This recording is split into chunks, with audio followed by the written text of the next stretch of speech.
একটি গাড়ি নির্ধারিত সময়ের 1 ঘন্টা আগে যাত্রা শুরু করে। এর দরুন 280 কিমি গন্তব্যস্থানে পৌঁছাতে গাড়িটির প্রকৃত বেগের 14 কিমি কমাতে হয়। গাড়িটির প্রকৃত বেগ কত ছিল? দেখো, একটা গাড়ি নির্দিষ্ট সময় যাত্রা শুরু করেছে। এর দরুন 200 মানে গন্তব্যস্থা আমরা স্থির বলে দিয়েছে 280 কিমি। এবার প্রকৃত বেগটা বলে দেয়নি। এবার 1 ঘন্টা আগে যেহেতু স্টার্ট করেছে, এবার ওই নির্দিষ্ট সময় পৌঁছাবে। ঠিক আছে, একটা নির্দিষ্ট টাইম ধরো দুটোর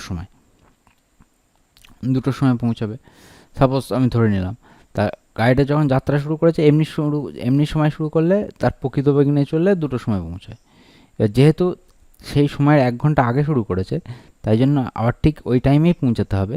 তাই জন্য ওর কী করেছে, বেগটা 14 কিমি কমিয়ে দিয়েছে। এবার যদি প্রকৃত বেগ এক্স ধরি, তাহলে যখন যাচ্ছিল তখন বেগটা কত হবে? 1 ঘন্টা আগে যখন যাত্রা শুরু করেছে তখন বেগটা হবে এক্স মাইনাস 14। এবার দেখো ইকুয়েশনটা কী হবে। ইকুয়েশনটা হবে হচ্ছে, আমরা এখানে ধরি গাড়িটির প্রকৃত বেগ এক্স কিলোমিটার পার ঘন্টা। গাড়িটির প্রকৃত বেগ এক্স কিমি প্রতি ঘন্টা। ঠিক আছে, তাহলে কোনটার ক্ষেত্রে সময় বেশি লাগছে? না, যে ক্ষেত্রে 1 ঘন্টা আগে স্টার্ট করেছে সেই ক্ষেত্রে সময় বেশি লাগছে। তাহলে 280 মানে আমরা কি জানি, দেখো দূরত্ব বাই সময়, মানে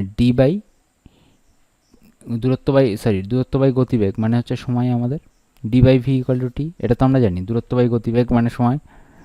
তাই জন্য আমরা এখান থেকে লিখতে পারি দূরত্ব বাই গতিবেগ। এখানে প্রথমটার গতিবেগ কত হবে? X minus 14। প্রকৃত গতিবেগ থেকে দ্বিতীয় ক্ষেত্রে যখন 1 ঘন্টা আগে স্টার্ট করেছিল তখন 14 মিনিট 14 কিলোমিটার কম গতিবেগ নিয়েছিল। আর তারপরের ক্ষেত্রে কী হয়েছে, 280 বাই এক্স, এই দুটোর পার্থক্য কত হবে? 1, কারণ 1 ঘন্টা আগে স্টার্ট করেছিল। এখান থেকে আমরা কি লিখতে পারি, এখানে এদের কোয়েশন লসাও করে দিলাম এক্স মাইনাস 14। তাহলে এখান থেকে 280 কমন নিয়ে নিচ্ছি আমি।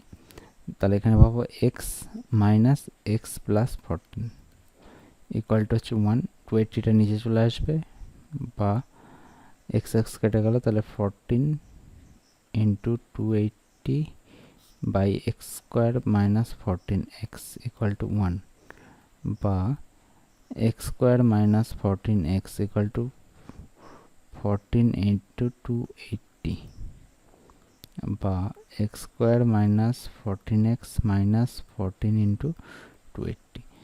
এটাকে যদি আমি ক্যালকুলেশন করি তাহলে আমরা পেয়ে যাব হচ্ছে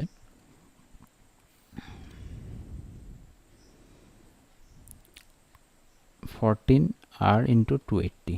আমরা এটাকে ভেঙে নেব, ভেঙে নিলে পাবো হচ্ছে, আমাকে 14 আনতে হবে, আমাকে ক্যালকুলেট করে কি আনতে হবে? 14 আনতে হবে। ঠিক আছে, তাই জন্য আমি এখান থেকে পাবো হচ্ছে 14 ইন্টু 5 ইন্টু, তাহলে হচ্ছে ইন্টু 28 ইন্টু 2, তাহলে হচ্ছে 70 ইন্টু 56। তাহলে 70 ইন্টু 56, 70 মাইনাস 56 মানে কত হচ্ছে আমাদের? 14 হয়ে যাচ্ছে। তাহলে x square minus 70 minus 56 minus x, আচ্ছা মাইনাস 14 ইন্টু 280, বা আমরা এখানে গুণ করিনি তাড়াতাড়ি করার জন্য, 70x minus minus plus 56x minus 14 into 280,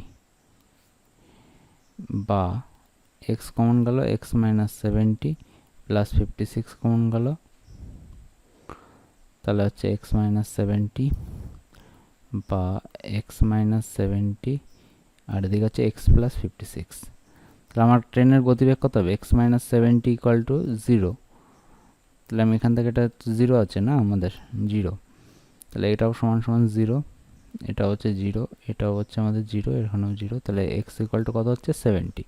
অতএব গাড়িটার গতিবেগ হবে 70 কিলোমিটার প্রতি ঘন্টা।